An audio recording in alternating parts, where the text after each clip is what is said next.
Ladies and gentlemen, on behalf of 21st Century Education, it's an honour to introduce to you tonight, not only to Australia but to Sydney, the US Ambassador to Australia, Mr. Jeffrey Bleich. Give him a huge big hand. He's going to introduce Arnold Schwarzenegger onto the stage. Give him a huge big hand.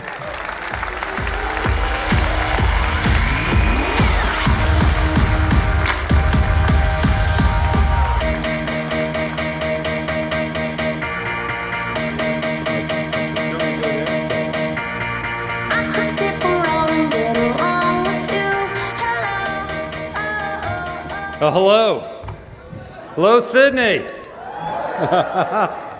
Oh, we've been trying to get Arnold Schwarzenegger here for a long time, and so I'm pretty happy that we're having him here, and he's having such a successful visit here in Australia. No doubt when he leaves, he'll be saying, he'll be back. I'm sure he's sick of everyone quoting that particular line. But at this point, it's pretty much expected. If any of you saw the Today Show interview with Karl Stefanovic, he went through the entire repertoire. For me personally, I've seen Predator and Terminator and all those, but we've got young kids, so we watch a different Schwarzenegger library. We watch Kindergarten Cop. And I can't tell you how many times we've used that line when our kids, came in with a bump or a lump, and we're like, it's not a tumor. So now I met Arnold for the first time right after he had been elected governor of California, and he had invited me to come down. He hadn't even moved into the State House at that point, and he said, come down to his studio. So that was very cool. You get to go into the studio, you get to see his bodybuilding trophies. He's got large cyborgs from the Terminator set. But what impressed me most was sitting down and talking to him and discovering what a thoughtful person he was. He had a great sort of CEO mind. He asked the right questions. He was very thoughtful, analytical. And at the end of the conversation, he turned to me and he said, he asked me if I'd like to be his legal advisor. I was a lawyer at the time, and I said, I'm flattered, but if my wife knew that I was thinking about moving to Sacramento right now and becoming, and joining the government, taking a job, she'd be beside herself. And he said, join the club. So, but the thing is, he did take up the call for public service.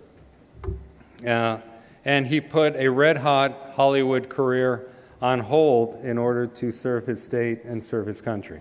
And that commitment to others is something that I truly admire about the governor.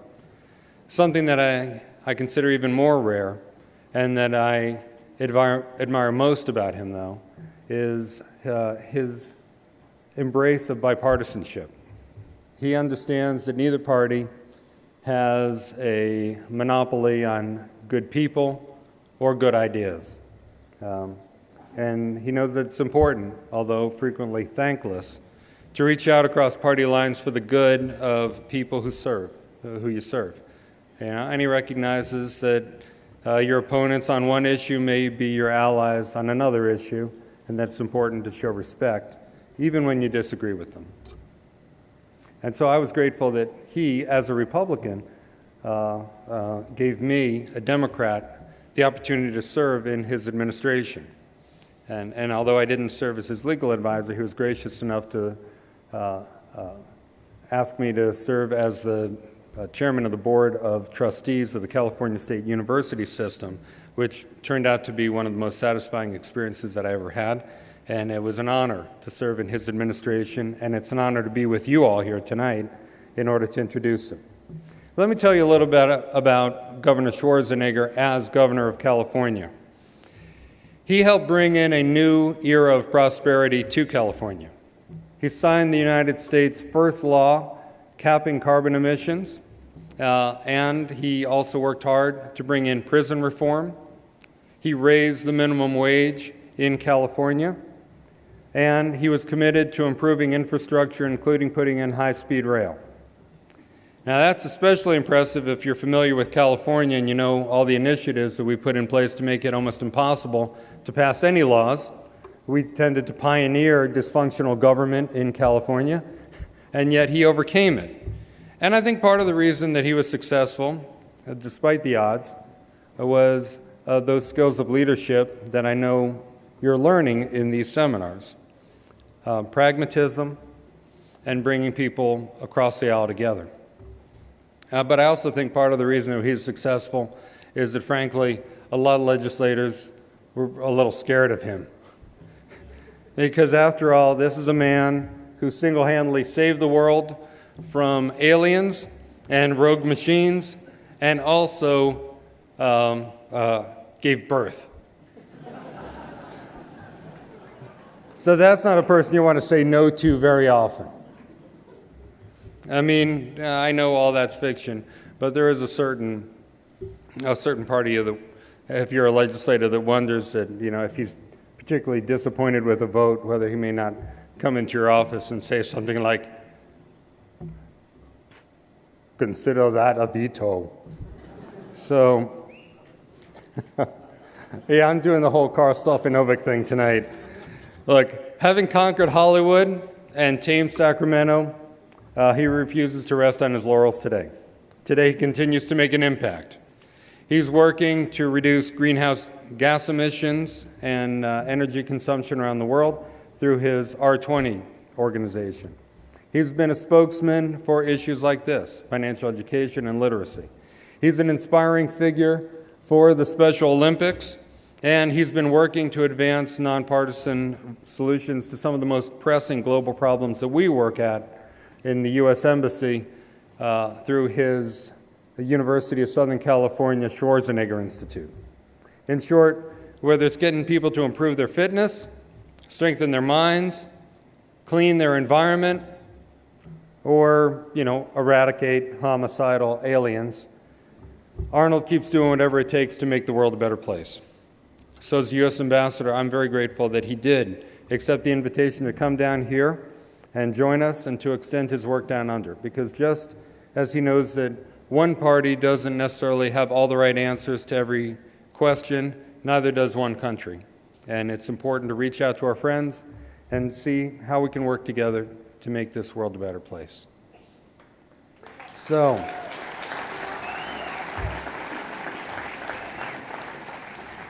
I am looking forward to partnering with him again when I go back to California. I've heard rumors that he's thinking of doing a sequel to the movie Twins. You know, and DeVito's getting a little old, you know. I've been working on my Austrian accent.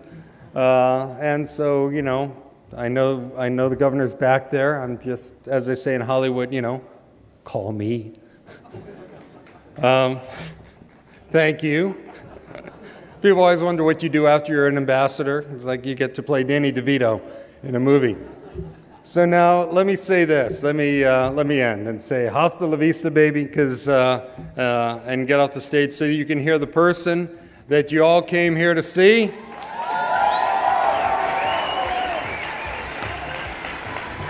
The Governator, Governor Arnold Schwarzenegger.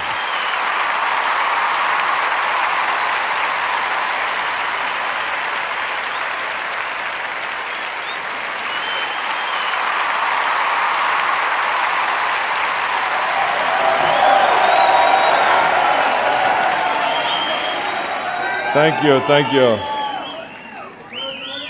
Isn't it cool, huh? The American ambassador comes here and he introduces the main man.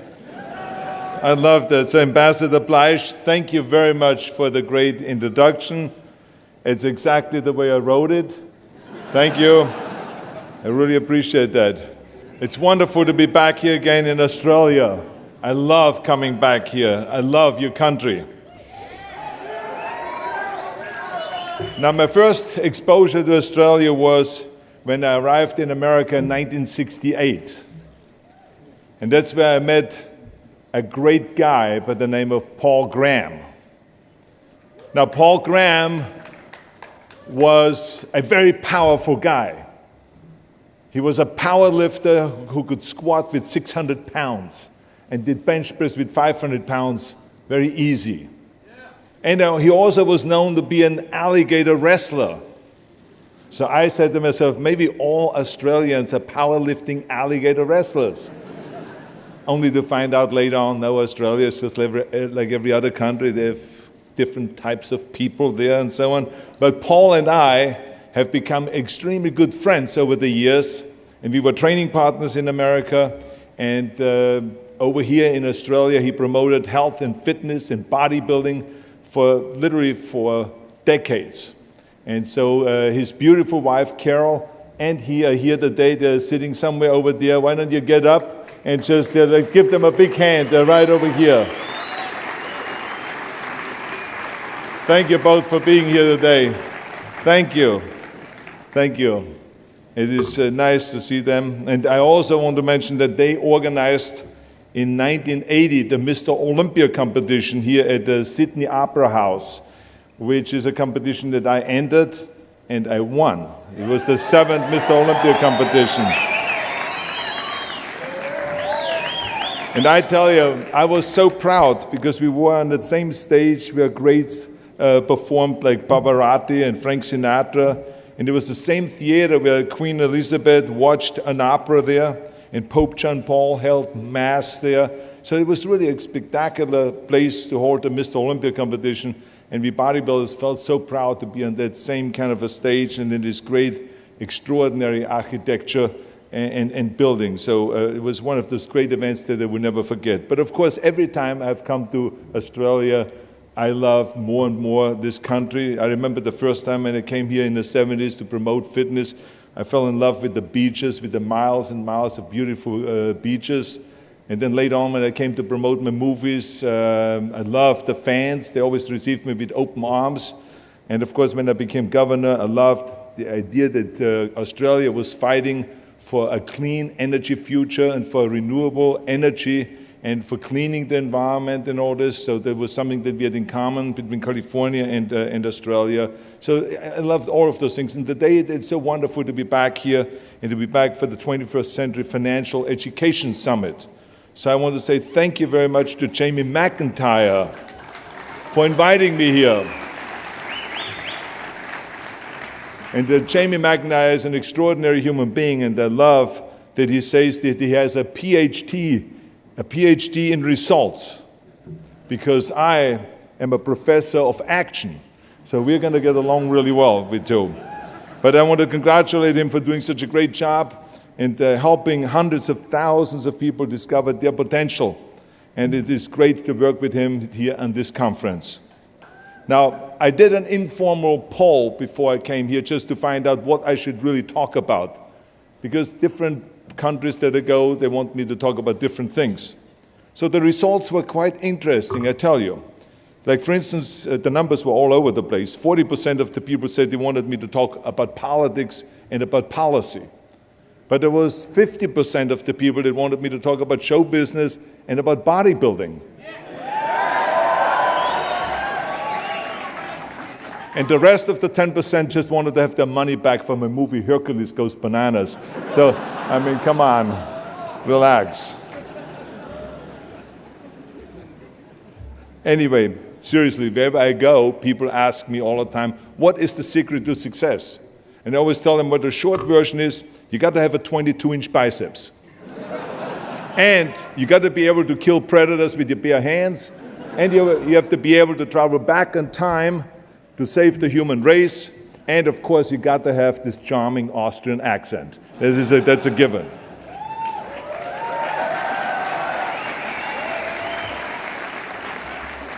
But today, since this is a seminar and a kind of a conference about success, I think I can give you the long version here. And the long version is that I actually always had 5 rules. And everything that I did, I always used those 5 rules, and those 5 rules helped me to become successful in various different areas. And I believe that those rules can be applied to almost anyone and everyone. You don't need to be a bodybuilding champion. You don't need to want to be a governor of California or to be an action hero or anything like that. if you want to excel in whatever you do, those rules are for you. It's that simple. Now, I have to tell you right off the top that I always was very intense. As a kid already, I was very intense and I was very hungry. I always wanted to be the best. I always wanted to be number one. I always wanted to get to the top. I never believed in just getting by.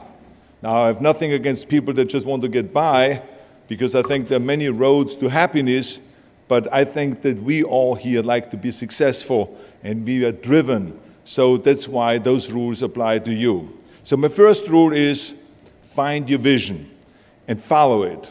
You see, I think it's the most important thing that we have a very clear vision of where we go, a goal, where do we go? Because you can have the best ship in the world. You can have the best cruise liner, but if the captain does not know where to go, that ship will drift around the world and out there at sea and will never end up anywhere. And this is exactly the way it is in real life. If you don't have a goal, if you don't have a vision, you just drift around and you're not going to be happy. This is why it is so important to have that vision. Now, I created that vision in Austria because I grew up after the Second World War. Austria, right along with Germany, lost the Second World War, thank God. And the problem was that everyone was so depressed because they lost the war that there was alcoholism everywhere. There was, of course, depression. There was a terrible economic situation. There was famine. There was starvation and all of those things. And also it was kind of a little place and narrow. I felt I wanted to get out of there. I wanted to escape. And I couldn't see myself really to work there and to stay there, to work in a factory or to work on a farm, or to even to follow my father's footsteps and to become a police officer. I couldn't see that either. As a matter of fact, that's what my parents wanted me to do. They wanted me to become a police officer and to marry a girl by the name of Heidi and to have a bunch of children and to run around like the Von Trapp family in The Sound of Music. But that's not what I saw. This was the vision of my parents, but not mine. And luckily, one day in school, I watched a documentary about America. And I found myself, I knew exactly that is where I wanted to end up. I wanted to be in America. Everything that I saw in the documentary, I just loved. Everything was so big. I remember the tall skyscrapers, the monstrous bridges, the giant freeways filled with beautiful cars, the huge jetliners, movie stars, Muscle Beach, and all of those things. I could not wait to get there. The question was just, how do I get there? How do I get to America? I mean, this was not a common thing to do way back in the 50s. No one had the money to travel or anything. But one day, I was fortunate enough to see a magazine. And that magazine showed me the path to America. And it was a bodybuilding magazine. And on the cover was this very muscular guy that was standing there like Hercules with a Hercules outfit. His name was Reg Park. This Reg Park was on that cover, and I remember the cover said, Mr. Universe becomes Hercules star.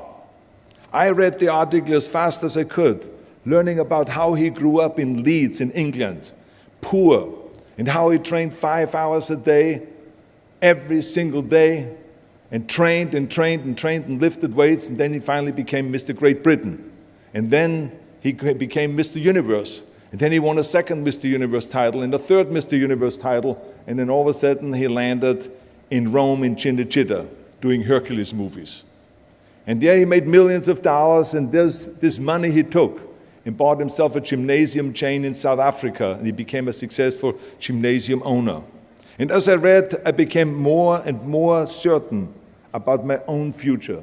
As I read this story, I was so excited, so interested. I knew exactly that I wanted to become another Reg Park. I know he laid out the blueprint for my life, basically. I could see myself, I could visualize myself clearly to be a champion on that same stage where he won the Mr. Universe, and then to move to America, then get into movies, and then become rich and famous. I had that vision very clearly laid out. I was so happy that I knew exactly where I was going. From that moment on, everything that I did, no matter how hard I had to work or how much I had to struggle, it didn't matter. It was a wonderful joyride because I knew what the purpose was and I found my passion. The simple truth is, if you don't have a vision, if you don't have a goal, if you don't see your future laid out in front of you, you're just floating around without a purpose. And I think that the numbers speak for themselves. This is why so many people around the world are unhappy with their jobs. I mean, in America, 74% of the people hate their job and would like to change jobs. Now think about that. That means that only a quarter of the Americans love their life's work. I mean, that is a very depressing statistic. I always smiled when I worked, no matter how hard I worked. I always had a great time, no matter what I did. It didn't matter if it was in bodybuilding, or if it was in the movies, or if it was as governor. I remember in the pumping iron days, people ask me in the gym all the time, why are you smiling all the time? Why are you so happy? You have to lift 50 tons of weights. You have to train 5 hours a day. I mean, I look at the other bodybuilders' faces and lifters' faces, and they look kind of depressing. They look sour. They're miserable that they have to lift weights.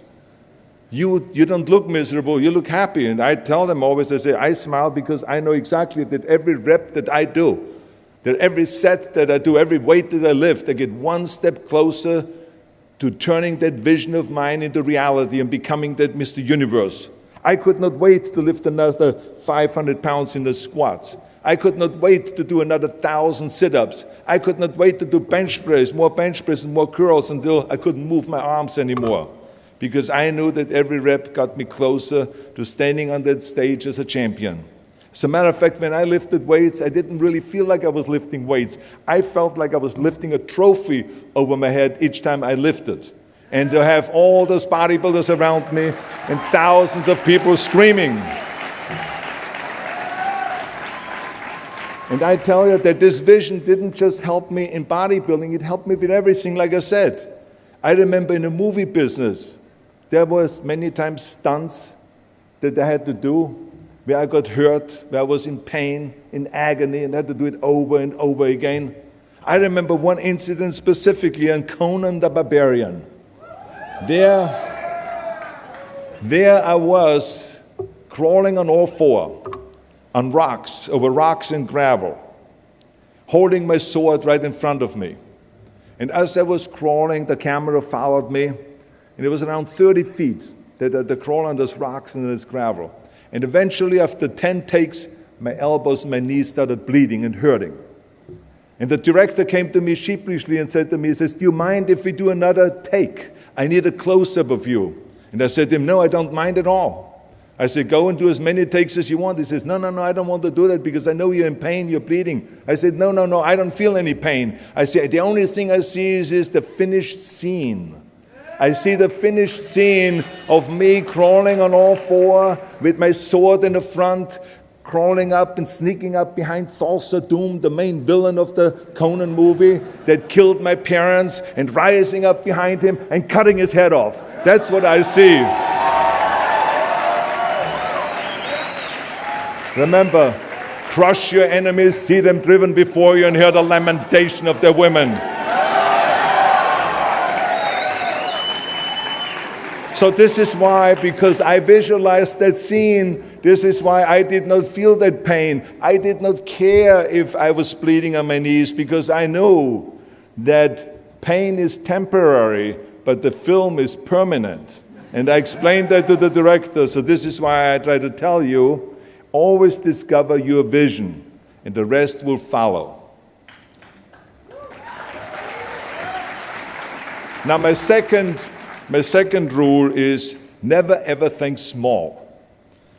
If you're going to accomplish anything, you have to think big. You have to go and shoot for the stars.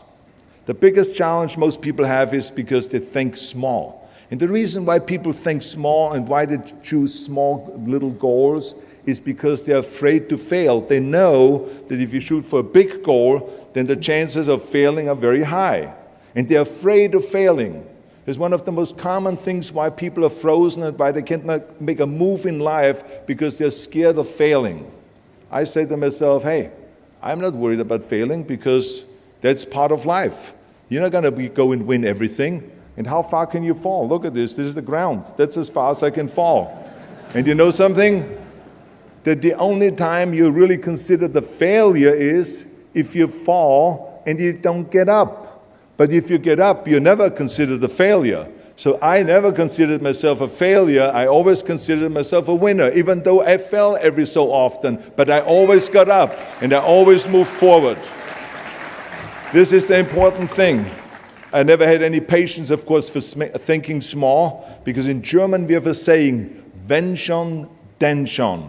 And that means that if you do something, then go all out and do it well. And this was not just the case in bodybuilding. I didn't just want to be a bodybuilding champion. I wanted to be the greatest bodybuilder of all times. I wanted to have the most muscle, the most muscle of all times, the most definition. I wanted to win the most trophies, the most world championship titles. I just wanted to be the best. And the same is also in movies. I didn't just think about being in movies. No, I wanted to be a movie star. I wanted to have above the title billing. I wanted to become the highest paid entertainer. I basically wanted to be another John Wayne. What's wrong with that? And then the same is in politics. I didn't just want to go and be in politics and enter a race for city council. I mean, let's be honest. Does that sound right? Schwarzenegger, city council? No, come on. Not even Schwarzenegger and mayor. No, it had to be Schwarzenegger running for governor. But not just any governor, but governor of the greatest state in the United States, of California. That was the important thing. I give you an example of thinking big. When I became governor, I wanted to rebuild California's ancient infrastructure. You see, America has been living off infrastructure that was built in the 50s and 60s, and it drives me absolutely insane that America hasn't started rebuilding that infrastructure. I mean, we haven't invested in new roads or in new transit, or in schools, or in energy, or anything like that for decades. The number of cars that we have now in America are 4 times as many as we had in the 60s. So therefore, we should be having 4 times as many freeways, 4 times as many tunnels, 4 times as many bridges and all this. But we don't. So this is why I wanted to get our act together and do the upgrading, at least in California. So when I talk about infrastructure, I didn't really want to just fix roads and fix and close some holes on the roads. I wanted to build massive freeways on top of freeways. I wanted to build the first high-speed rail in the United States. I wanted to build more bridges and more tunnels, more on-ramps and off-ramps. I wanted to see literally cranes everywhere. Well, there was no excuse for Californians to get stuck in traffic, and there was no excuse really to send your kids in overcrowded classrooms in schools, and there was also no excuse that Los Angeles has a 100-year-old sewage system. That's shitty, I think. At first, of course, some of the legislators looked at me like I was absolutely insane when I told them this vision. They were willing to spend maybe $5 billion, which of course is petty cash in compared to what my vision was. But so some politicians, of course, had a hard time to see the big picture because they didn't really ever travel outside California. So they haven't really seen big infrastructure. They haven't really seen big infrastructure all over the United States, or maybe in Asia, in China, or in Korea, or in Brazil, or in European countries, or here in Australia, maybe. So they haven't seen that. And then, of course, there are other politicians that simply don't have a vision of the future past the next election, which is a common problem politicians have all over the world. So it was my job as governor to motivate them, and to take them and to see the traffic jams in Los Angeles, and to see the overcrowded classrooms, and to see all the problems that we have. And I kept pushing and pushing, and I pumped them up enough that eventually they saw the big picture. And eventually Democrats and Republicans came together, and we invested $60 billion to rebuild California's infrastructure, the biggest investment of our state in 50 years. So that's what we did because we had a big vision, and everyone bought in on this big vision. So remember, never think small, think big. My third rule is ignore the naysayers. I think it is natural that when you have a big vision and big dreams and you have big goals, that people are going to say around you, I don't think it can be done. I think it's impossible, or no. I tell you, I heard this all the time, but I want to tell you, don't ever let them stop you from dreaming and from shooting for the big goal. Because eliminate just simply those words, no, impossible, and it can't be done. I mean, in each one of my careers, when someone said it's impossible, I heard it's possible. When someone said it can't be done. I heard, it can be done. And when someone said no, then I heard loud and clear, yes. So this is what I believed in. I am a big believer of what Nelson Mandela said. He said it always seems to be impossible until someone does it. And that's exactly what it is. And I wanted to be that one that does it. I wanted to break the new records, and I wanted to do something that no one else has ever done. So I think that's what you need to do. Don't ever be worried about that someone hasn't done it. Just think about how many times my career would have stopped. My career would have ended if I would have listened to the naysayers. I mean, it started right away when I was 15 years old, and I became a bodybuilder. Right off the top, when I said, I want to be a world champion in bodybuilding, I want to be Mr. Universe. They immediately said, are you crazy? You're in Austria. In Austria, you can become a ski champion or a bicycle champion or something like that, but bodybuilding is an American sport. Forget about it. It's nuts. Then when I wanted to move to America, they said, again, it's impossible. You will never be able to do that. You have no money. You're all by yourself. And then when I wanted to go into show business, after I won 13 world championship titles in bodybuilding, I said, I want to be like Reg Park. I want to be a Hercules. I want to get into movies. Well, I tell you, when I met those agents and managers and studio executives, their reaction was, oh, Arnold, that is so funny.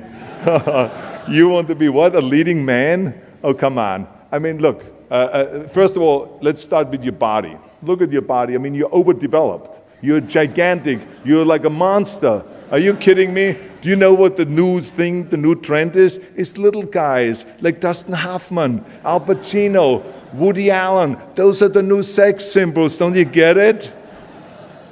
And then your accent, oh, it gives me the chills just listening to your German bullshit. Come on now. I mean, oh God. I mean, it's like, it's scary when you talk. It's unbelievable. I mean, have you ever, Arnold, I mean, be serious, have you ever seen an international movie star with a German accent? It doesn't happen. Forget about that. And then you name, what is it, Schnitzel or something like that? Yeah, I can see that name already up there on the billboard. Yes, and people are going to storm the theater and the movie houses because Schwarzenegger is starring in a movie. Oh yeah, I can see that already. So that's what they said. They said to me, it says, look, forget about it. You're a nice guy. I mean, you're a bodybuilding champion. Why don't you open up a gymnasium or a health food store or something like that? We can help you with that. And then we get you on the side some little parts, like maybe playing a bouncer. I mean, with your body, perfect. Or maybe a wrestler. I have a good idea with your accent, a Nazi officer. Now that's really great for you. I call my buddies over at Hogan's Heroes. I mean, they would probably use someone like you. So that's what they said. Imagine that. Everywhere I turned, they said, no, it won't happen, it's not going to happen, and forget about it. Luckily, I did not listen. I did not listen because I knew if I worked hard enough, and if I worked as hard as I did in bodybuilding, 5-6 hours a day, that I will make it, that I could prove them wrong. And I started working very hard. I started taking acting classes, English classes, speech classes, dialogue classes, even accent removal classes. I ran around all day saying lines like, a fine wine grows on a vine. Because you see, we Austrians and Germans have a difficult time with the V and with the W and with the F, we get it all mixed up. So it was a fine wine grows on a vine. Or the sink is made out of zinc. And all those kind of lines. I said, oh, and you know something? All of a sudden, I got a little break. In the early 70s, I remember, all of a sudden, I got a TV show. A little part, then another little part. And then all of a sudden, I got a phone call from Lucille Ball to be in her special Happy Anniversary and Goodbye, which was with Art Carney. I had this 6-minute scene as an Italian masseur. Now, most people don't know the difference between an Italian accent and the German accent, so I got away with my German accent. But I played this Italian masseur, and I was so delighted. And then right after that, I got a guest starring role in Streets of San Francisco with Michael Douglas and Carl Malden. And then Pumping On and Stay Hungry. And then, of course, I landed the big role of Conan the Barbarian. So finally, I got the big break. And you know what was so interesting about it was that as soon as we were finished with the Conan movie, we were out there on a promotion tour, and the director said at the press conference, the director is John Milius, he said, if we wouldn't have had Schwarzenegger with those muscles, we would have had to build one. Now think about that. Before it was this huge obstacle to have this body, and all of a sudden the director says, if we wouldn't have had Schwarzenegger with his body, we would have had to build one. Now what a turnaround. And then when I did Terminator, James Cameron said, which was really great, he said the "I'll be back" line became one of the most famous movie lines in history because of Arnold's crazy accent, because he sounded like a machine when he talks. So as you see, everything that the naysayers said was a liability became an asset. And the same was also in my political career. When I ran for governor, they immediately said, I shouldn't do it, it is a big mistake, it won't happen, I will lose, and all of those kind of things, and the rest, of course, is history. The bottom line is, if I would have listened to the naysayers, my career would have ended when I was 15 years old. I would be still yodeling in Austria, in the Alps, and I would not be talking here today to you. And the reason why I'm here today and talking to you is because I did not listen to you can't, or it's impossible, or no. So I just recommend to you very strongly, ignore the naysayers.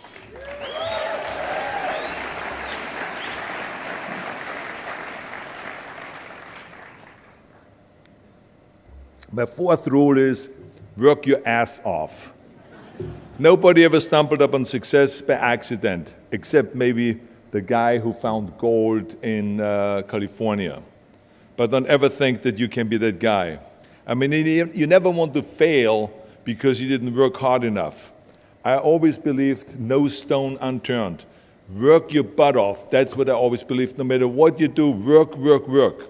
I remember Muhammad Ali, one of my great heroes, had a great line in the 70s when he was asked, how many sit-ups do you do?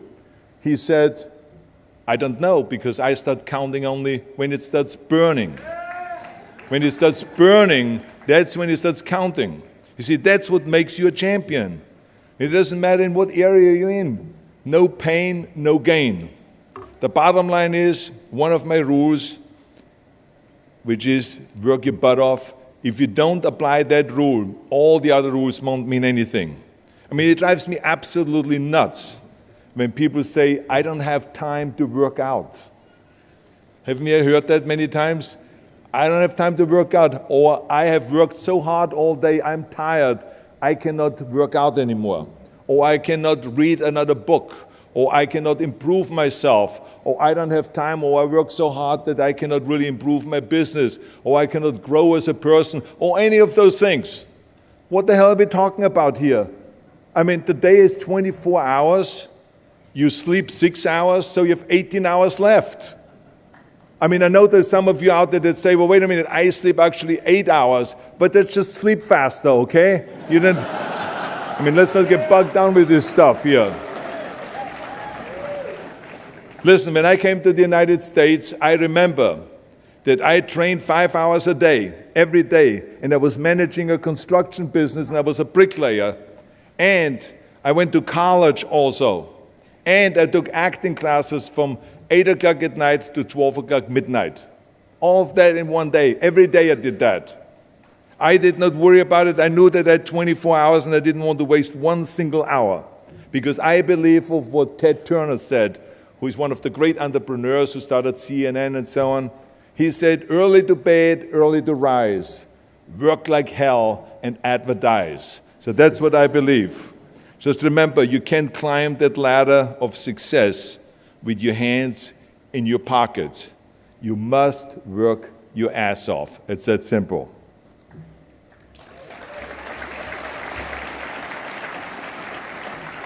And my fifth and last rule is, don't just take. Give something back. Leave your mark on the world. I believe that we all have an obligation to do something for our community, something for our state, something for our country. We must serve a cause that is greater than ourselves, because we all know that in the end we will be judged not by how much we made, but by how much we give. Ever since America greeted me with open arms, I've had this sense of responsibility, and I felt obligated to give something back to America. Because I know that everything that I have accomplished is because of America. If it's my bodybuilding career, if it is my show business career, my political career, the money that I've made, my great family that I have, all of this is because of America. But I have to recognize the fact that America did not become the land of opportunity in this great country by itself. No, in history, people worked tirelessly in America. People fought and people died to make it the land of freedom and opportunity and the land of liberty. So now it is our responsibility, if we want to keep it the #1 country in the world, to work for that and to give something back to that country. And it doesn't matter if you're in America, or if you're in Australia, or if you're in China, or if you're in Japan, or in Italy. It is the same thing. You all have to give something back to your country, no matter where you're from. Now, I love the words of my father-in-law, Sergeant Shriver, who started the Peace Corps, the Job Corps, legal aid to the poor during the Kennedy and during the Johnson administration. He was the #1 public servant, and he always inspired me to become a public servant. He was one of my heroes. He said at Yale University at a commencement speech, he said to the students, tear down that mirror. Tear down that mirror that makes you always look at yourself. And you will be able to look beyond that mirror, and you will see the millions and millions of people that need your help. And I saw those millions and millions of people. And this is why I tried to take every opportunity that I could to give something back. I started training Special Olympians, people that were intellectually handicapped, to help them with weightlifting and powerlifting. I became the international powerlifting coach and the torchbearer for Special Olympics.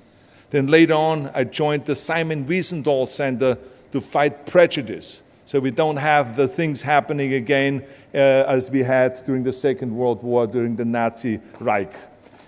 And I joined also the President's Council on Fitness. I became the chairman under President Bush from 1990 to 1993. To be the chairman and to promote health and fitness in all 50 states. I traveled all 50 states. I started after-school programs for the most vulnerable children, for inner-city children, to make them be able to say no to drugs, no to gangs, and no to violence, and to say yes to education and yes to life. And every single time I reached out and I gave something back, I felt fantastic. Nothing made me happier. I would rather play chess with an 8-year-old kid in an after-school program or play golf, a round of golf with a Special Olympian, than go down another red carpet of a movie premiere. And I have nothing against movies, but to give something back to me is more important than just to think about myself. Eventually, the joy of giving back was so great that I decided to become a public servant full-time and to turn my back, actually, and walk away from my career as an actor.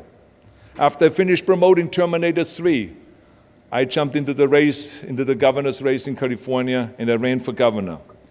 And even though my friends advised me not to do that, they said, "Are you crazy, Arnold? Don't you understand that you would lose now this $20, $30 million a movie that you're getting paid? And they will only pay you $178,000 as governor a year?" Well, I didn't care, because I knew that all the money that I've made and to be in that position in the first place to make this money is because of America. It was time to give something back. So I became governor, and I didn't even take the $178,000. I gave it back to the taxpayers because it was petty cash. It's the last thing I needed. And I can tell you that those 7 years were the most exciting and the most rewarding and the most gratifying years of my life. To work all day long, to solve problems and to serve the people was absolutely heaven. It was the best job I've ever had, but I also knew that eventually it's going to come to an end. And after 2 terms, it did come to an end. But when it came to an end, the one thing that didn't come to an end and was not finished was my desire to be a public servant and to serve the people.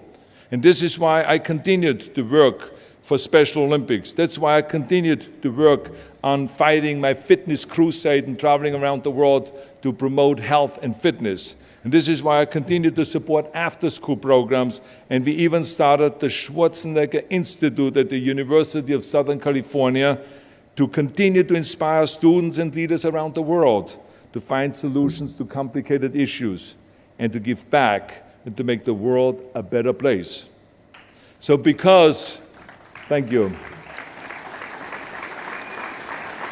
But I tell you that I was very fortunate that I had great heroes. I had great heroes that I could look up to, and I mentioned two of them, Muhammad Ali and Sergeant Shriver, my father-in-law. But there's other great heroes like Gorbachev, Reagan, Mandela, great leaders like Mother Teresa, Chancellor Kohl, and Churchill, and the list goes on and on. I mean, those people had such an impact on the world. Single-handedly, they've changed the world. I mean, if you think about just Gorbachev, I mean, this man, every time I meet him, I'm in awe. I mean, he grew up under communism, and he rose from the bottom of the ranks straight up to the top. He became president of the Soviet Union, one of the most powerful people in the world. And he was the leader of the Communist Party. And when he was in the top position, he realized that the system was broken. Now, what do you do when you're the top leader of the Communist Party and you realize that the system, that communism, doesn't work? Well, you know what he did? He dismantled communism. Think about the courage that that takes. I mean, the guts that it takes to do that. Think about that Gorbachev completely transformed his country with glasnost to give his people for the first time freedom. And then through perestroika, by reforming Russia's economy. He didn't wait for the next president. He didn't complain. He simply said, if not me, who? And if not now, when? So I feel very strongly all of us need to have and embrace that kind of a spirit. We all can create change, whether it is in our neighborhood or in our local schools or in our country. It can be big, but it can also be as little as just going to a school kid that has problems reading and teaching that kids how to read or how to do math. We don't have to just work on me. We should also work on we. Not just me, but also we. Remember that. To lead a truly full life, you must give back. You must leave the world a better place than you found it. Because the bottom line is, it is up to us. I mean, those rules that I've given you are important rules, but giving back is one of the most important rules. I guarantee you that if you follow all of those rules, you will have many victories to celebrate. And you will leave, your work, and you will have extraordinary kind of a record, and you will leave a legacy behind that you can be proud of. So I want you to remember those rules. Have a vision. Think big. Ignore the naysayers. Work your ass off and give back and change the world. Because if not us, who? If not now, when? Thank you very much. Thank you.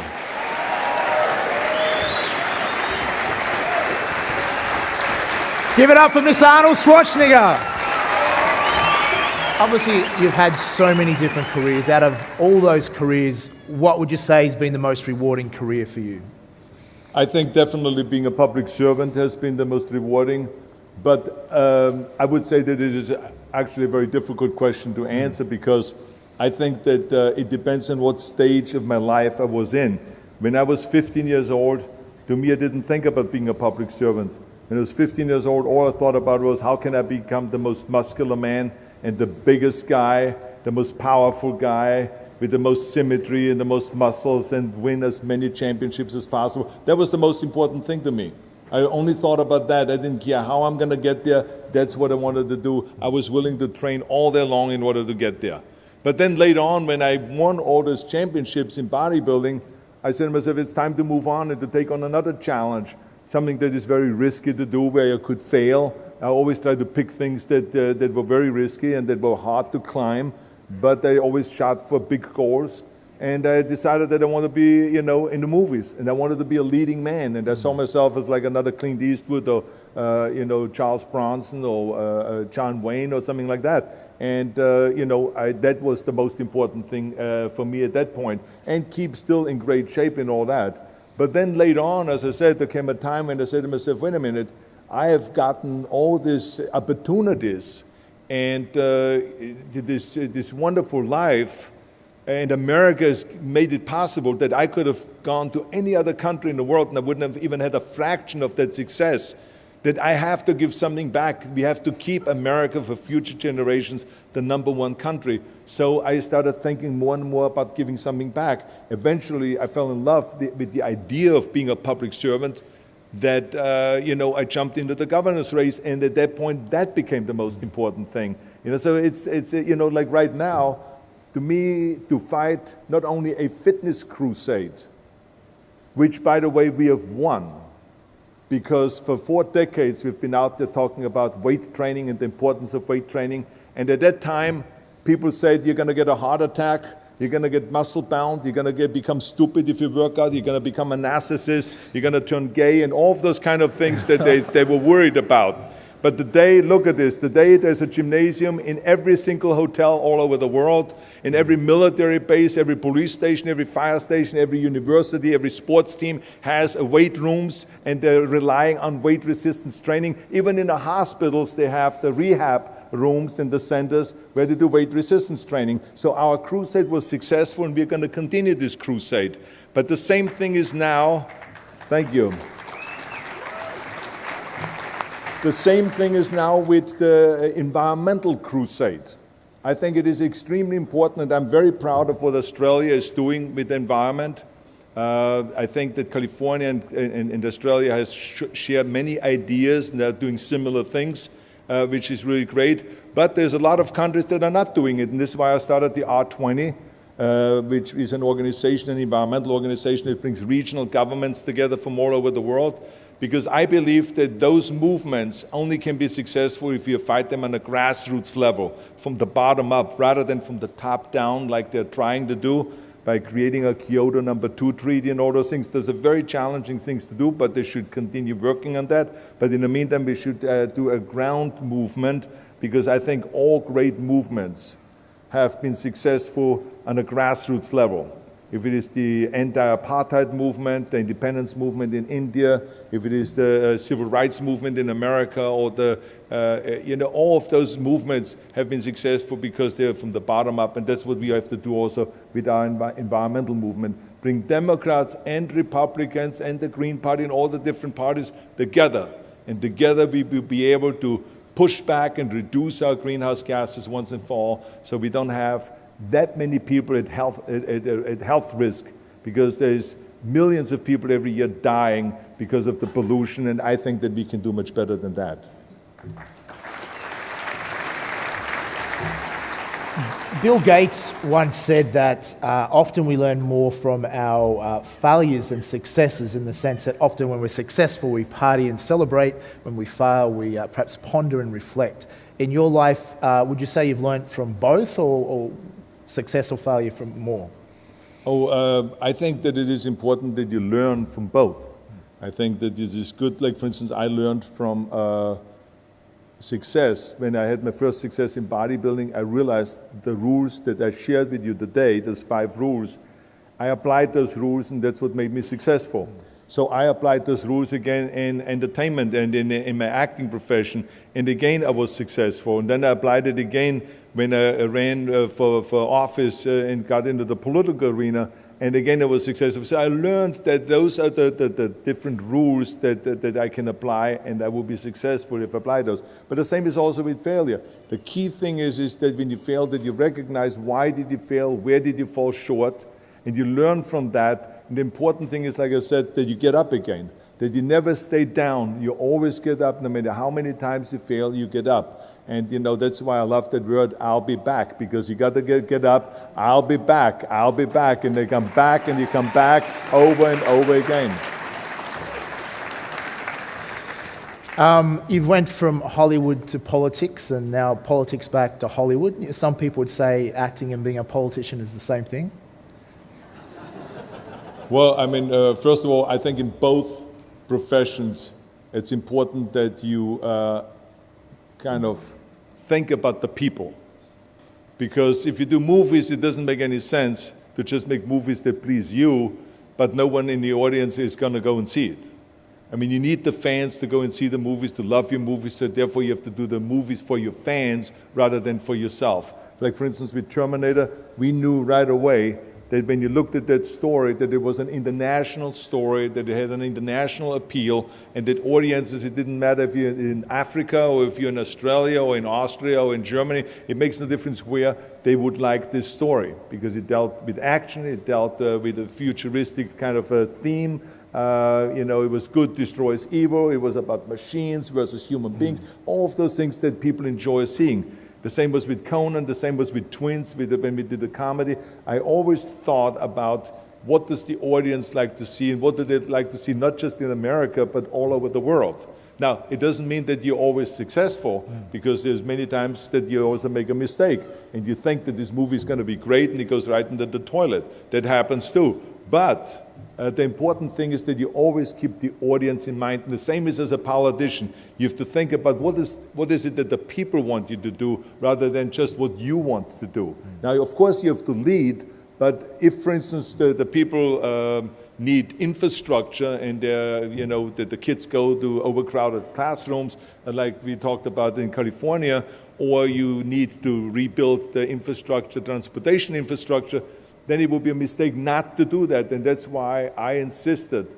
I knew in the polls, it was very clear in California that the people were upset about getting stuck in traffic every day for hours and hours, that they wanted for us to build additional freeways, additional lanes, additional on-ramps and off-ramps, and tunnels and bridges and all those things. And that's exactly what we did. And they were happy about that. So I think it is important in both cases that we do the people's work rather than for ourselves. And of course, the acting profession, what you learn in acting is that you connect with the audience, that you speak from your gut and not just out of the mouth, not to have just diarrhea out of the mouth, but to have every word come with meaning.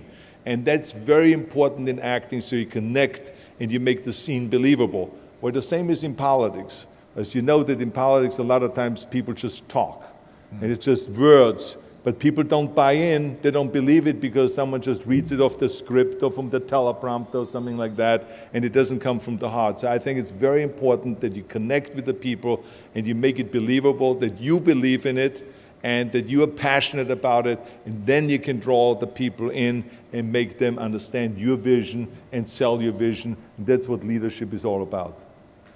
Very good. The US Constitution, if it was ever to be changed that a foreign-born could run for president, is that something you'd consider? Well, I recommend it very strongly when they talk now about immigration reform. I say, well, the first thing that you should change on immigration reform is that law. But I mean, I'm actually just joking, but the bottom line is I think it's an outdated law that we have in America, but I have been able to do everything that I did because of America. So I'm not about to complain about the one thing that I can't do. You know, that's just the way it is. There's a reason why in America they have that law, and I think eventually it will be changed. It will be brought up to date. If it will be happening in my lifetime, I don't know, but I think it needs to be changed. Not for me, but I mean just in general, I think it would be a good idea to have a foreign-born also be able to run for president. So it's just something that needs to be changed. Very good. Give me a hand. Okay, so let's take some questions from the audience. Let's start right over here. Fire away with your question. When you're lifting, you don't actually see the weight, you actually see a trophy. So I was wondering, do you have any other techniques that you can share with us that you use to stay conscious of that? Like, for example, I know some people meditate and stuff like that. I was wondering if you do anything like that? Well, I did in the 70s some meditation, but I think that when it comes to actually becoming a bodybuilding champion, the most important thing is that you are inside your muscles when you train. that you really feel the bicep when you do your curls, that you really feel every rep that you do when you do your bench press or your flies or your pullovers and so on, or that you really feel inside down to the bone your calves when you do your calf raises. There's so many people that just are in the gym and they just go and they go up and down and they think about something, then they go and they check their iPhone while they're exercising. I mean, I'm telling you, it's not going to happen. It's not going to happen because the muscle needs absolutely full concentration. It's that simple. That's the way you get the pump, to be inside and to go and concentrate and to visualize at all times when you train your deltoids to have huge, gigantic deltoids, and to visualize that the deltoids are growing, and then the chances of them growing is much greater than if you start looking at an iPhone while you're doing your exercise. So it's not going to happen. So this is why I always believe very strongly that when I go to the gym, I want to go and focus 100% on my training in the gym. Focus, but when I walk out of the gym, I didn't want to talk about it anymore. It's over, because there's some people that like to talk about it and talk about it and talk about it, the same thing over and over. It burns me out if I would do that. I like to go into the gym and then I look at the equipment and then I say, okay, the day is arms and legs. So I'm going to go and concentrate on that. And then I see those machines and I start walking around and they go from one set to the next set to the next set to the next set. And just it's like a machine to go from one thing to the next and to really keep training hard and to not just do your 10 reps, but to do as many reps until you fail. Because it's the only way that you know how far you can push yourself is if you're willing to fail on every set. And that is how I grew. This is how I became the champion. And there is no shortcut to that whatsoever. No matter what training principles you use, if you use high reps or low reps or any of those things, you got to go and concentrate 100% on what you're doing. Just why we're on bodybuilding, Arnie, today's bodybuilders, how do you see that compared to when you were dominating the sport? Well, I think that like in every sport, people are getting better all the time. In bodybuilding, I've seen since my days, bodybuilders have gotten more defined, they've gotten bigger, their bodies have developed more, I think because we have better machines now, we have better food supplements, better techniques in all of those kind of things that have developed, the better gyms in general and so on. I think that especially in the amateur division in bodybuilding, extraordinary work has happened all over the world. There is now 180 countries that are members of the International Federation. It's the biggest sports federation in the world. We're very proud of that. We are literally a step or two away from getting into the Olympic Games. So there's great work. I think in the professional bodybuilding side, I think that has gone overboard. I believe that those guys have gotten too big.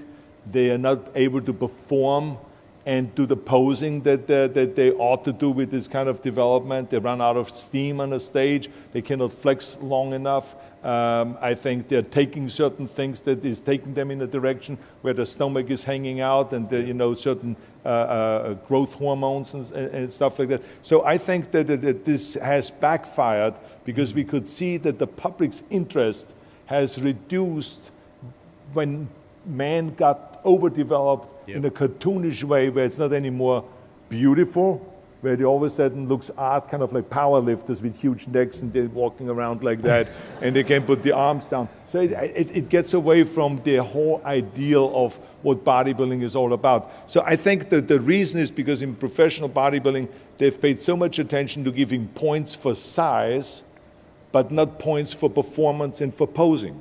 If they will give more points for posing and for symmetry rather than just for size, you will see that change very quickly. You will not see guys running around in their suits like, there's something kind of weird going on there. But you will have guys that look like, like in the old days, Steve Reeves. When people saw Steve Reeves on the beach, they said, "Oh my God, that guy looks gorgeous. Look at that Herculean body." They were in awe of that. And many other bodybuilders like that. But the way they waddle around, it's like to me, I think we went overboard in professional bodybuilding, and now we have to rein it in and it's totally solvable. I mean, there's no problem with that. I think just in the next few years we have to rein it in and just change the judging system a little bit.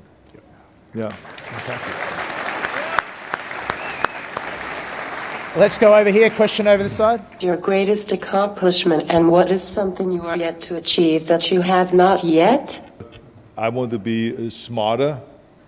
I want to learn every day. I want to win the environmental crusade. I cannot wait until I get the news, instead of hearing that we have increased our greenhouse gas emissions by 6% over the last year. I want to hear that we have now stabilized, and then eventually hear that we are reducing our greenhouse gases, like you're doing here in Australia, or like we're doing in California, where we make a clear commitment to reducing our greenhouse gases by 25% at a certain time. In California, for instance, by the year 2020, and then 85% by the year 2050. Now, my goal is to motivate the rest of the world to do exactly the same thing. And I will not stop until this is accomplished. So that's one of the things that I want to accomplish and I want to achieve in the near future.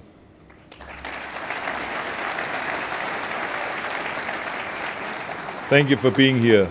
Thank you. Question over this side, far away. Hey Arnold, and pumping on, you used to train a lot. You're the only one who used to train without any shoes on. Is there any particular reason you used to train in bare feet? No, there was. It's one of those things that I just felt always good when I could grab with the toes the floor when I did squats, or the block when I did my calf raises. It was just a habit. And everyone always said you're going to drop something on your feet and it's you're going to destroy your feet and all those things. Well, I'm still standing, so I mean nothing was destroyed. I just always liked working out barefoot. And today I don't. Today even when I work out at home, and I have carpeting in my gym at home, but I work out with slippers. So it was just a habit then, and I always just loved it. So there's no specific reason at all. Okay. Very good. Another question over this side. Thanks so much for your talk, Mr. Schwarzenegger. If there was one habit or routine or one thing that you can recommend that people do daily that's going to increase their success, what would that be? I think read. I think the most important thing is, and I can tell you that only because when I was governor, I worked from morning to night, having one meeting after the other. Every hour was another meeting. One time it was about prison overcrowding. Then it was about law enforcement, local law enforcement. Then it was about education. Then it was about the university system. Then it was about the welfare programs. Then about the healthcare system, and on and on and on. And to me, the capital of California became the greatest classroom that I could ever imagine. I learned, because every time you have a meeting, you sit down and get the briefings, and you're being brought up to date, kind of like what this issue is about and so on. And so you learn and you learn and you learn. I tell you, I felt so rich every day to learn that much and to absorb it like a sponge. I felt like if every human being would have the opportunity to learn, because so many people kind of stop. They go to university, they get their college degree, then they get a job, and from then on, the growth stops. They always say that we are the most intelligent when we get out of high school or when we get out of college, and then it stops. So why not take on, even if it is 15 minutes a day, imagine that you'd spend 15 minutes a day to study history. Because today on the internet, it's so easy to find all those things, the Roman history, the German history, the European history, the British history, the African history, and all this kind of thing. And eventually, after 365 days of this 15 minutes studying, imagine the kind of knowledge that you gather. And the next year you say, I want to study the history of music, and you get into classical music and you study about Bach and about Beethoven, about Mozart and all of those different guys, just a little bit, not that you have to become a genius in it, but just study a little bit of it. Imagine that how rich and knowledge you become and how much you understand about everything. And so to me, it is always a shame when I see that people do not improve, or as I said in one of my rules, work your ass off, I said that people so many times say, oh, I am exhausted.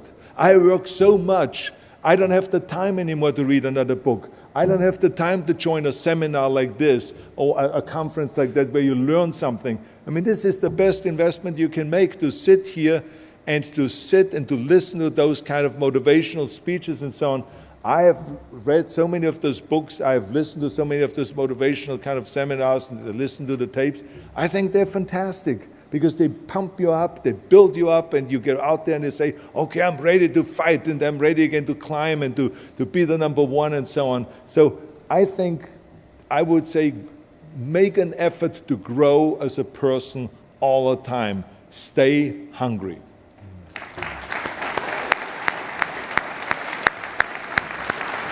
Next question. Hello.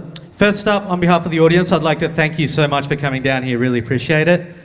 Secondly, I'd like to know, when you were first starting out, what were the most important things you did to get the Arnold Schwarzenegger brand as an individual noticed and stand out from the crowd? I think that it is not something that you work on. I mean, I'd never even thought about the brand when I was 20 years old. I was training every day. I remember when I was in the military, I had my dumbbells and my barbells on the side of the tank. I was a tank driver. I took the tools out of the side of the toolbox, and I put my dumbbell, the blades, the weights in there, and the bars, and then the collapsible bench I put in there, and then we went on maneuver. And at 6 o'clock or at 7 o'clock at night when we were finished, I pulled out all my equipment. I would work out 2-3 hours a day. So, I mean, when everyone was tired and fell asleep, I would be working out. So to me, I always concentrated on just working hard, and that's how I became the youngest Mr. Universe ever with the age of 20. So when you then do that, and you win Mr. Universe with 20, and then you win the second Mr. Universe title with 21, and then the third with 22, and Mr. World and Mr. Olympia, and it goes on and on and on. By the time I was 28, I won 13 World Bodybuilding Championships. So automatically, you develop a brand, and people start paying attention to you. So then from then on, anything and everything that I did, people paid close attention to that because they wanted to know, does he follow through with that kind of discipline and that kind of a vision and all the things he does? And so everything started adding and adding and adding. And, so I developed that brand. And I was very fortunate that because of the work that I've done, that no matter what country I go in, I have a great popularity. People have appreciated the movies. People have appreciated my promotion for bodybuilding and for fitness and health, and also my environmental work that I did, and also being a public servant, and the movies that they've done, and they repeat the lines.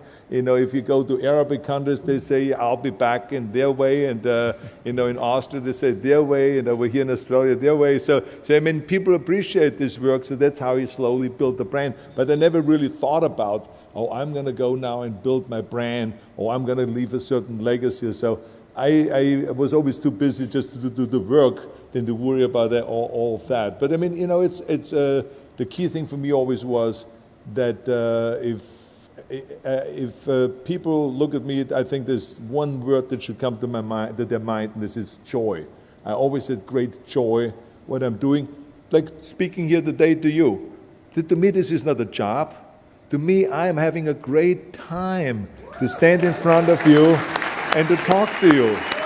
I love it. I love it. Actually, just on that, someone said to me earlier, can you ask Arnie, what does he do to relax? Is it true that you have an army tank and that's your idea of relaxation? Yes, that's right. The tank that I used in the Austrian army, I eventually brought it to America. And it's an M47, a patent tank that America gave to various different countries all over Europe. We got one here. Is that similar or not? Well, no, that's not the M47. It's maybe a German tank or something like that. I mean, maybe that's from the 20s, not from the 50s.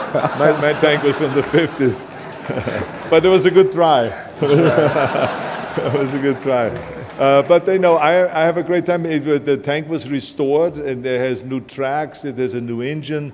It runs 35 miles an hour, and I take it out on the weekends, and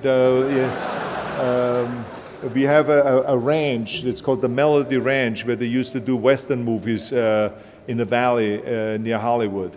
And I always take the kids, inner city kids, that stay in after-school programs every day, 5 days a week. As a reward, I take them sometimes skiing to Mammoth. I take 50 of them at a time and teach them and get them the ski lessons and all that. Or I take them over to drive tanks all day long, with ride around with the tanks and so on, as a reward. And we all have a great time doing that.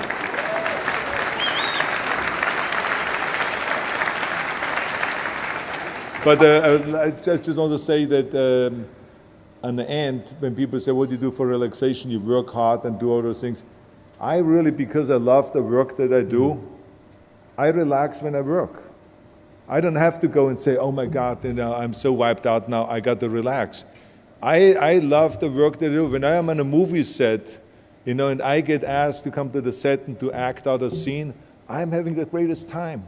Or you get in the car and you do a chase scene. I mean, how much more fun can you have?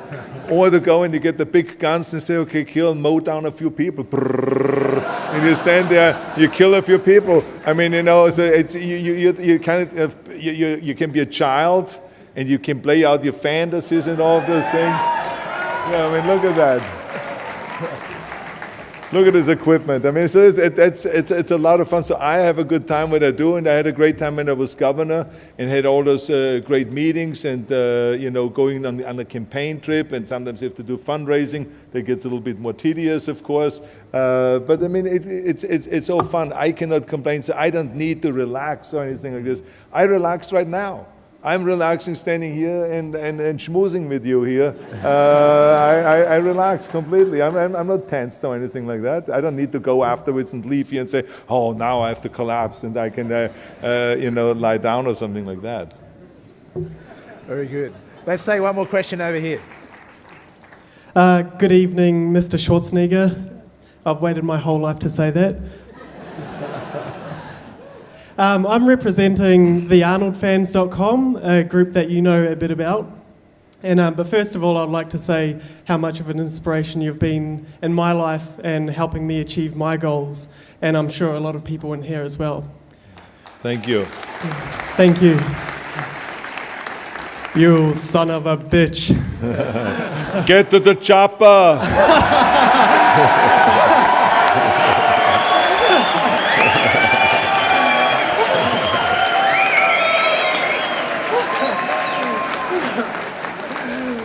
If it bleeds, then we can kill it. Very nice. Now, I understand that there are a couple of scripts being written and they're trying to race to have them finished. One of them is the new Conan movie and the other is Terminator 5. And the question I would like to ask is, out of those two characters, the Terminator and Conan, what are the two, or what is the one that you hold dear most to your heart? I don't think there's one character. Even with all the other movies, like for instance, I'm getting the script in 2 weeks from now about the sequel to Twins, which would be called Triplets. And so to me, that character was a really fantastic character. So you can't say, well, the Terminator character is more, I like more than this character, or the Conan character I like less than the Terminator character, or something like that. These are all, great characters. And like I said, I was very fortunate to be able to play those kind of characters that have an international appeal. To me, that's the most important thing. And I'm very happy that the studios want me to be in Terminator 5 and the star as the Terminator, which we start shooting in January. And that they want me to do King Conan do that, play that role, and also to do another Twins movie. So, I feel very proud of that, and I feel very happy about that, and I'm looking forward to doing those films. Thank you so much. Sure, absolutely. Arnie, just on the movie Twins, obviously that was one of the first ones when you went from being an action hero to getting into comedy. Is it true that you didn't take any money up front to go on that movie? Well, I always felt that I had a very intense side about myself, and kind of like a machine or like playing out the action hero. But I also had a funny side to me, and I always wanted to act out the funny side. But people felt like, okay, Arnold is so successful with the action genre, why would we give him another movie? Why not just give him action movie after action movie after action movie? But I wanted to do a comedy.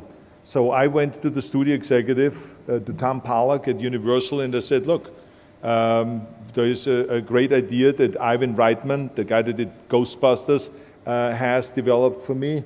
It's a comedy, it's called Twins. And I would do the movie, you don't have to pay me. I take the risk. Just give me ownership of part ownership of the movie. And so Ivan Reitman and Danny DeVito and I took 40% of the movie and didn't take any salary. None of us. And so we took the risk. Well, it happened to be that the movie made a huge amount of money. And the movie only cost $16 million to make because we took no salary.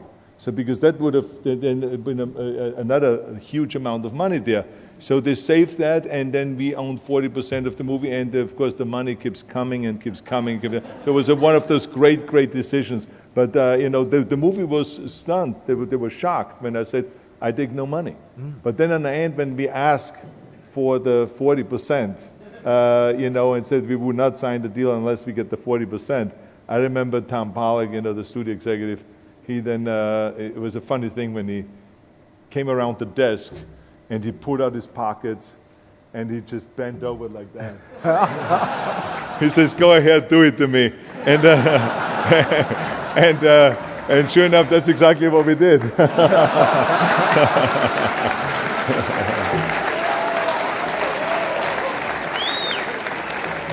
So I dare say for triplets, it's a different deal. It's a great deal. Yeah. Let's have 2 more questions. We'll go one over here.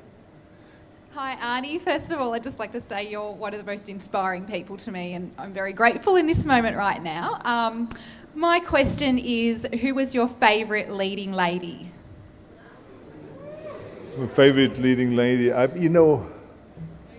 think, Jamie Lee Curtis probably was my favorite leading lady. You're absolutely right. It was Jamie Lee Curtis and also Lonnie Anderson when we did the Jane Mansfield story for television. She was another one of those great, great women. I mean, I was very fortunate, even with Sharon Stone. She's really tough to work with. But I had a great time with her when we were shooting in Mexico. We had one incident where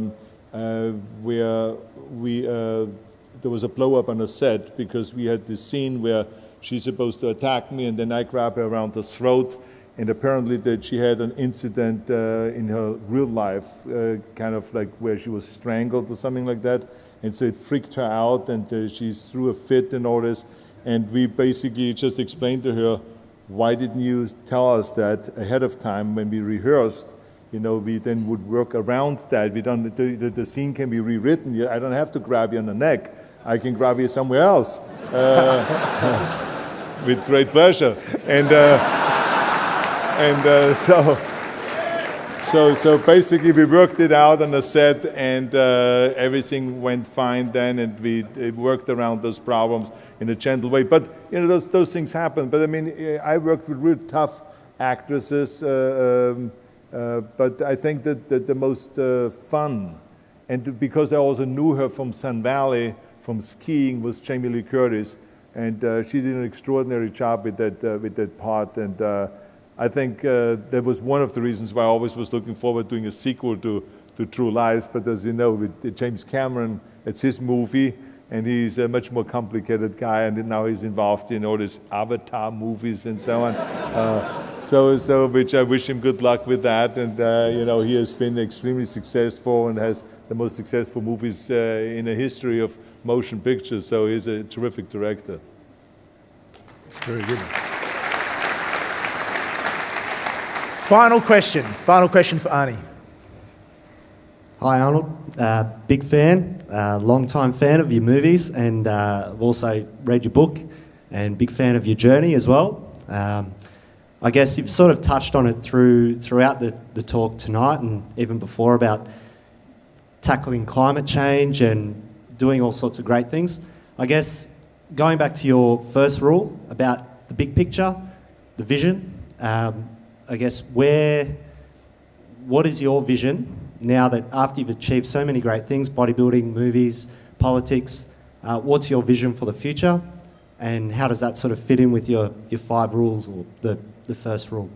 Well, I think I touched on my vision of the environmental crusade and so on, but I think that one of the important things for me was to create the Schwarzenegger Institute at the University of Southern California in order to inspire students and to teach students to be great leaders in the future. I think that we have to really pay close attention to our students to make sure that they are the ones that really are going to be the leaders of the future, that we educate them the right way and that we teach them the important things. And when they become leaders in the public sector, how not to get tied up with being a conservative or being a liberal. You can have your philosophy, but in the end it is so important and so much more important that we do the people's work, not the party's work, because we are public servants and not party servants. That is the biggest problem in politics, that people feel obligated to serve their party, if it's the right wing or the left wing or the middle or whatever. I think we have to serve the people. They are ultimately the ones that deserve the service, they're paying the taxes, and so this is what I want to teach future leaders to make decisions based on what is best for the country, what is best for their neighborhood, for their state, what's best for the people, rather than what is best for their party.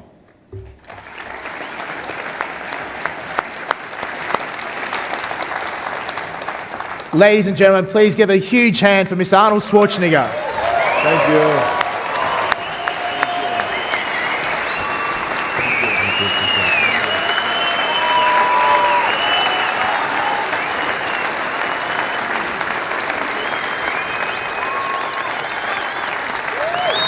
Give it up, a huge hand.